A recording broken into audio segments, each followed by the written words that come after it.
We spend so much of our lives learning how to earn money, but what about how to actually spend it? That's a skill, and it's one that can seriously transform your life, maybe even faster than getting a raise. So today, we're going to break down the simple art of smart spending. Okay, does this sound familiar? You get your paycheck, you cover your bills, you live your life, and then suddenly you're looking at your account wondering, where did it all go? It feels like it just vanished. Well, I've got good news for you. It's not magic, it's just habits. And the great thing about habits is they can be changed. So let's get one thing straight right away about what smart spending actually is. This is not about being cheap. It's not about depriving yourself of everything you love. It's about being intentional. It's about consciously pointing your money toward the things that genuinely make your life better and cutting back on the stuff that, well, doesn't. All right, so where do we even start? Well, like with any big change, it all begins with awareness. I mean, you can't fix a leak if you don't even know it exists, right? So the very first step is to just flip on the lights and get an honest look at where your money's really going. And listen, this does not have to be some complicated, overwhelming task. Forget the big, clunky spreadsheets for now. All I want you to do is for just 1 week, track every single dollar you spend. Seriously, just use the Notes app on your phone. Then, at the end of that week, take 5 minutes, just 5, to look it over and ask yourself, what was worth it and what really wasn't? You are going to be shocked at how those small, mindless purchases start to add up. Okay, so once you have that awareness, once you can actually see what's happening, you're ready for the next phase, taking active control. This is the moment you stop being a passenger and you get into the driver's seat of your own financial life.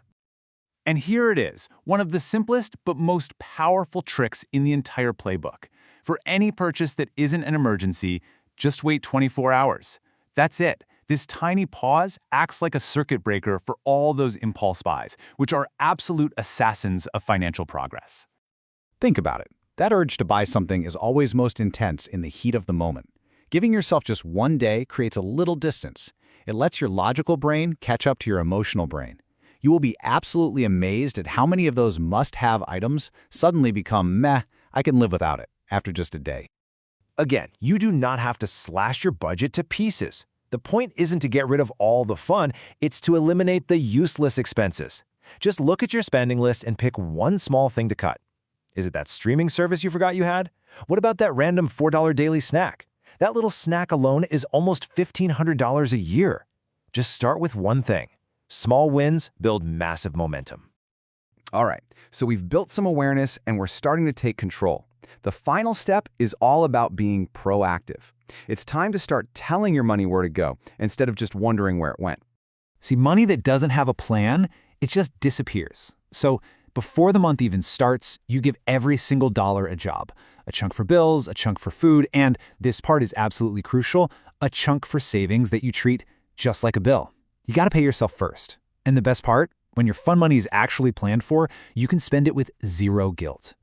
And really, this is the ultimate goal. Smart spending isn't just about saving money. It's about reallocating it. It's about making a conscious choice to spend less on the temporary stuff, the fleeting trends and impulse buys, so that you can spend more on the things that actually grow in value over time.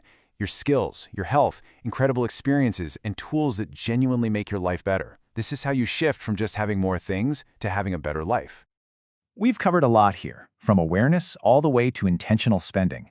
But knowledge without action is pretty much useless.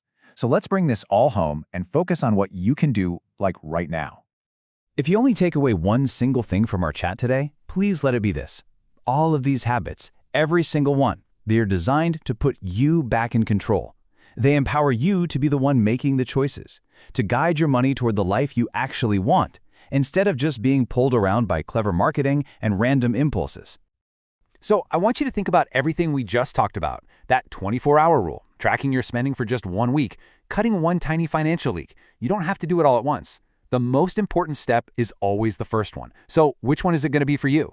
Let me know down in the comments. And hey, if you found this helpful, do me a favor and hit that like button, subscribe, and share it with someone you know who wants to get a handle on their financial life.